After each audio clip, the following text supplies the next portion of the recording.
अफ्रीकी देश नीजर में 2 भारतीयों की मौत, चुनाव आयोग का बयान। बिहार, भारत के ड्रोन विमान और ट्रंप, ब्रिक्स के देशों को ट्रंप ने चेताया। और इजराइल, लेबनान, गजा, सीरिया सहित मिडिल ईस्ट की खबर। तो चलिए शुरू करते हैं।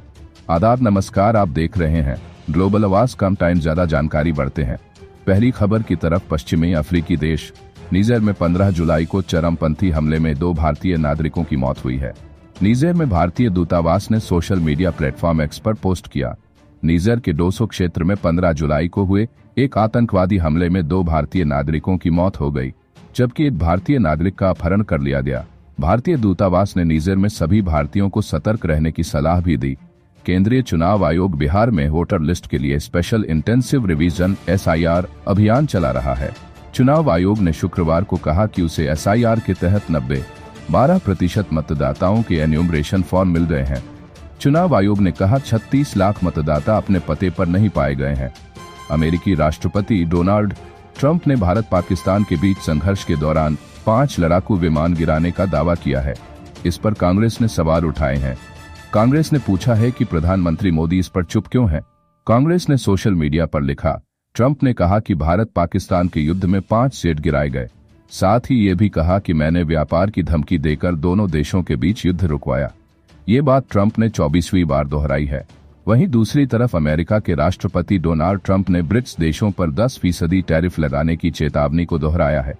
डोनाल्ड ट्रंप ने कहा, जब मैंने ब्रिक्स के 6 देशों के बारे में सुना तो मैंने उन्हें भारी नुकसान पहुंचाया। अगर ये इस मामले में आगे बढ़ते हैं तो बहुत जल्दी खत्म हो जाएंगे।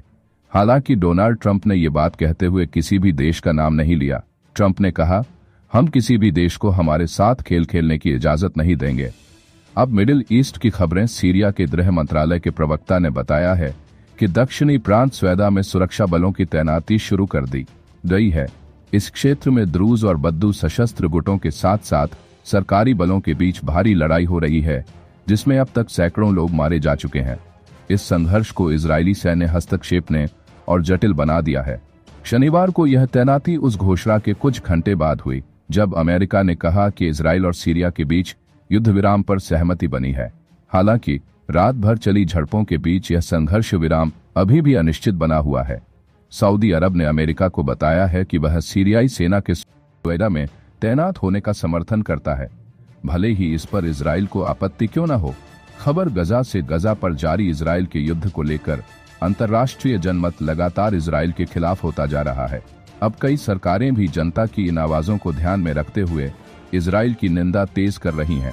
पिछले कुछ हफ्तों में कई पश्चिमी देशों ने इजरायली सरकार के मंत्रियों पर प्रतिबंध लगाए हैं।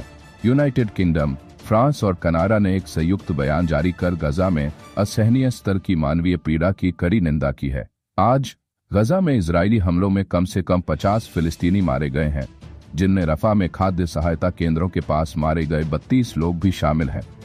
विश्व खाद्य कार्यक्रम WFP ने चेतावनी दी है कि गजा में हजारों फिलिस्तीनी भयानक भूख के कगार पर हैं।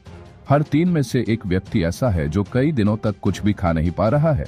हमास के सैन्य विंग के प्रवक्ता ने कहा है कि इजरायल ने वह संघर्ष विराम प्रस्ताव ठुकरा दिया है जिसके तहत गजा में रखे गए सभी बंधकों को रिहा किया जा सकता था। उन्होंने चेतावनी दी कि अगर कोई समझौता नहीं हुआ तो हमास लंबी जंग के लिए तैयार है।